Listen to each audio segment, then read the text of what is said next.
Kabinet Merah Putih, Menteri Prabowo Subianto dan Gibran Rakabuming Raka dilantik secara resmi. Dan tadi juga kita lihat Luhut Binsar Panjaitan yang pada periode pemerintahan Presiden Jokowi ada di kabinetnya juga menjadi Menko Marves. Baru saja dilantik di Kabinet Prabowo Gibran ini menjadi Ketua Dewan Ekonomi Nasional. Dan saudara, saat ini kami masih bersama dengan Ujang Komarudin, pengamat politik. Kang Ujang, melihat pengangkatan Pak Luhut tadi sebagai Ketua Dewan Ekonomi Nasional, Anda melihatnya seperti apa? Ya, saya sih melihat cocok ya. Kenapa? Ketika pandemi Pak Luhut kan bersusah payah gitu kan untuk menstabilkan ekonomi yang gonjang-ganjing. Tidak mudah memang itu.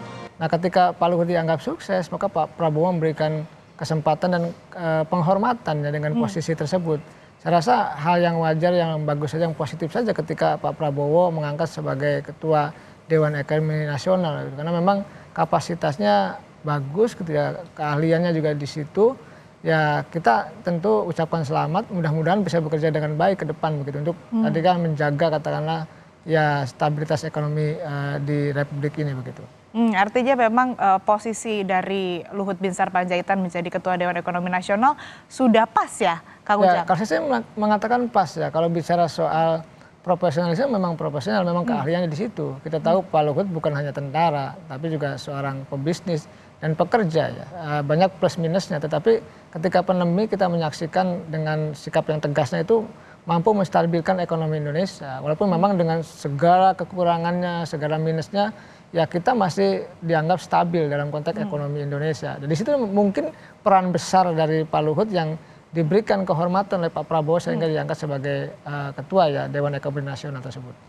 Sebagai Ketua Dewan Ekonomi Nasional, nanti peran dan juga impact-nya ini nanti akan bekerja sama atau harus bersinergi dengan kementerian mana saja? Ya harus, kan ada kementerian Menko ya, ada Menko Ekonomi, ada Menteri Perindustrian, ada Perdagangan, ada Menteri Keuangan gitu kan. Pokoknya Menko yang bidang ekonomi itu ya harus bersinergi dengan Dewan Ekonomi Nasional itu. Saya merasakan begini, di kita ini biasanya ego sektoral, ada kementerian gitu. Masing-masing ingin muncul, masing-masing ingin besar, masing-masing ingin menonjolkan kinerja masing-masing. Oleh karena itu ke depan ya kalau ingin menata ekonomi Indonesia, termasuk Pak Prabowo punya target 8% pertumbuhan ekonomi. Menurut saya agak berat, tapi harus optimis. Nah ini harus ada kerjasama tuh dengan Dewan Ekonomi Nasional, dengan tim kabinet di bidang ekonomi seperti itu. Kalau tidak ya sulit untuk bisa tercapai. Kalau kerjasama akan memudahkan target-target itu.